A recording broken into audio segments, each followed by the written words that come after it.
est-ce qu'elle nous guide, la joie, dans la vie? Bon, alors déjà, il y a un philosophe, en plus il est aimé de beaucoup de scientifiques et notamment des physiciens, qui C'est s'appelle Spinoza. Spinoza, hein, qui a bien montré que la joie, c'est quelque chose qui ne peut pas être créé par le mental. La joie est au-dessus du mental. D'accord. D'accord.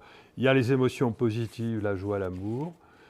Il y a que ne peut pas créer le mental, mais qui contrôle le mental. Et puis le mental lui-même, il crée des émotions négatives. Le mental crée la peur, la haine, etc.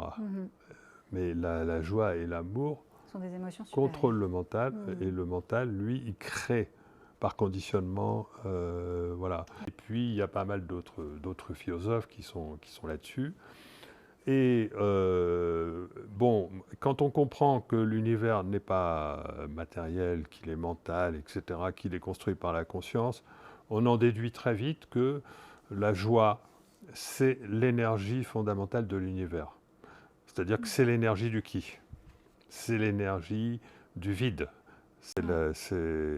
Je veux dire, bon, et puis les gens qui vivent des expériences de mort imminente le disent, hein, ils sont en Ils ont contact l'état de avec la joie source. inconditionnel. Le Ouais. contact avec la source, c'est le contact avec la joie.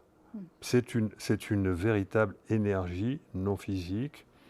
C'est cette énergie-là qui nous permet d'être créatifs. Et l'amour, c'est la joie. Donc, si on veut se connecter à son âme, bon, il faut sortir du conditionnement et on reçoit la guidance par l'intermédiaire de la joie.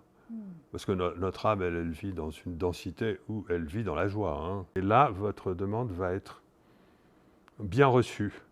Et vous allez, du coup, recevoir des réponses par le biais des synchronicités ou des intuitions.